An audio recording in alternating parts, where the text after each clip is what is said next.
अब सियासत भी देखिए तेज हो गई है। इलाहाबाद हाईकोर्ट की लखनऊ बेंच ने पिछले दिनों 69,000 शिक्षक भर्ती की मेरिट लिस्ट को रद्द करने का आदेश दिया। इस पर अखिलेश यादव ने ट्वीट किया। उन्होंने सपा प्रमुख ने नाम लिए बिना डिप्टी सीएम केशव प्रसाद मौर्य पर निशाना साधा। अखिलेश यादव ने केशव प्रसाद मौर्य के बयान को साजिश बताया।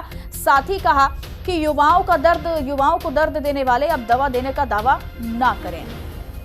और इस मामले पर बसपा प्रमुख मायावती ने भी कहा कि सरकार ने अपना काम निष्पक्ष और ईमानदारी से नहीं किया। मायावती ने लिखा कि यूपी में सन 2019 में चयनित 69,000 शिक्षक अभ्यर्थियों की चयन सूची को रद्द कर 3 महीने के अंदर नई सूची बनाने के हाईकोर्ट के फैसले से ये साबित है कि सरकार ने अपना काम निष्पक्षता व ईमानदारी से नहीं किया। इस मामले में खासकर आरक्षण वर्ग के पीड़ितों को न्याय मिलना सुनिश्चित है। तो मायावती की ओर से भी देखिए ट्वीट किया गया। अखिलेश यादव ने भी ट्वीट किया, जमकर सरकार पर निशाना साधा और कहा है कि सरकार की पारदर्शिता, निष्पक्षता, ईमानदारी पर अब देखिए सवाल उठ रहा है, क्योंकि हाईकोर्ट ने भी ये कह दिया है कि शिक्षक भर्ती पर घोटाला धांधली जरूर हुई है और इस लिहाज से देखिए सियासत बहुत तेजी से हाई है। लेकिन दूसरी ओर अब यूपी सरकार अब देखिए यहाँ पर बैठक करने वाली है। शिक्षा विभाग की आज बड़ी बैठक है जिसमें सीएम योगी और अधिकारी इस बैठक में शामिल होंगे। लेकिन जिसके बाद अब सवाल उठने लगा है कि क्या वाकई में अब योगी सरकार जो है, राज्य सरकार इस फैसले का स्वागत करेगी, पहला सवाल। दूसरा सवाल ये किस आदेश के खिलाफ, हाईकोर्ट के आदेश के खिलाफ क्या योगी सरकार जो है वो सुप्रीम कोर्ट जा सकती है, और जो लोग अभी नौकरी कर रहे हैं उनकी नौकरी पर क्या खतरा मंडरा रहा है। ऐसे तमाम सवाल शिक्षा 69,000 शिक्षक को लेकर के बना हुआ है। चूंकि आज की बैठक काफी ज्यादा महत्वपूर्ण है और ये देखना होगा कि आगे जो भी एजेंडा योगी सरकार की ओर से तय किया जाता है शिक्षक भर्ती को लेकर, वो आज इस बैठक से साफ हो सकता है। विक्रम हमारे साथ लखनऊ से जुड़ गए हैं तमाम जानकारी के साथ। विक्रम, शिक्षा विभाग की आज की ये जो बैठक होने जा रही है, ये कितने मायनों में और कितनी ज्यादा खास है?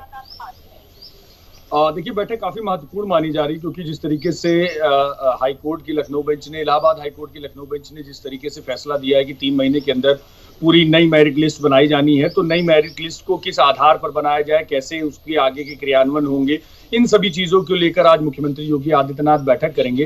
हालांकि बेसिक शिक्षा विभाग के जो अधिकारी हैं उन्होंने कल ही इसके संबंध में बैठक की थी। इसके लिए अलग से बेसिक शिक्षा का निर्देशालय जो है वो खोला गया था और सभी अधिकारियों को बुलाया गया था। सभी अधिकारियों ने अपने अपने उसमें सुझाव रखे हैं और किस तरीके से आगे इसकी मेरिट लिस्ट बनाई जानी है, कब से इस पर काम शुरू करना है और किस तरीके से पूरी रिपोर्ट आरक्षण की जो नियमावली कोर्ट ने बताई है उसके तहत किस तरीके से आगे काम किया जाना है, इन सभी चीजों को लेकर कल बैठक में चर्चा हुई थी और इसी के प्रारूप को पूरी तरीके से आज मुख्यमंत्री योगी आदित्यनाथ के सामने रखा जाएगा।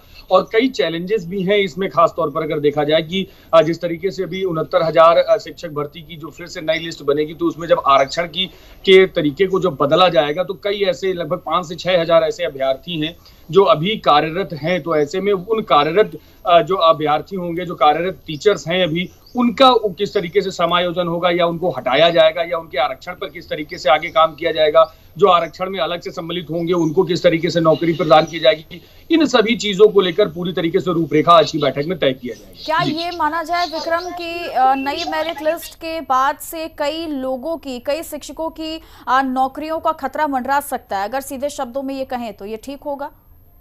देखिए, बिल्कुल सही है, क्योंकि जिस तरीके से अनारक्षित और आरक्षित दोनों जो अभ्यर्थी हैं उनको फिर से रिव्यू किए जाने के निर्देश कोर्ट के द्वारा दिए गए हैं।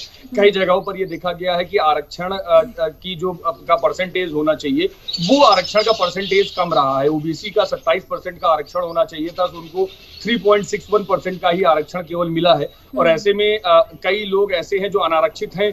अनारक्षित होने के कारण भी वो जो पुरानी लिस्ट थी, मेरिट लिस्ट थी, उसमें वो शामिल थे। तो साफ तौर पर है कि जब आरक्षण का कोटा बढ़ाया जाएगा, 3.61% से 27% का पूरा कोटा दिया जाएगा, तो कई ऐसे लोग होंगे जो मेरिट लिस्ट से बाहर होंगे और उनकी नौकरी जो है उन पर जो खतरा है वो जरूर मंडराएगा। एक सवाल, ठीक है विक्रम, लेकिन जल्दी से एक सवाल का जवाब दीजिएगा कि क्या राज्य सरकार इस फैसले के खिलाफ सुप्रीम कोर्ट जा सकती है? वो इसलिए क्योंकि इससे पहले सीएम योगी को भी उन्होंने भी ये कहा था कि किसी भी तरह की कोई धांधली नहीं हुई है इस परीक्षा में।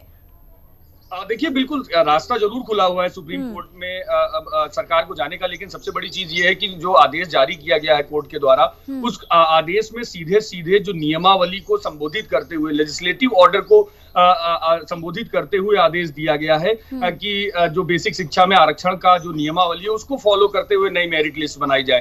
तो साफ तौर पर है कि एकदम लेजिस्लेटिव आदेश है, तो इसलिए हो सकता है कि सरकार सुप्रीम कोर्ट ना जाए, लेकिन अभी एक रास्ता जरूर सुप्रीम कोर्ट के लिए सरकार के द्वारा खुला हुआ है। ठीक है, बहुत बहुत शुक्रिया विक्रम।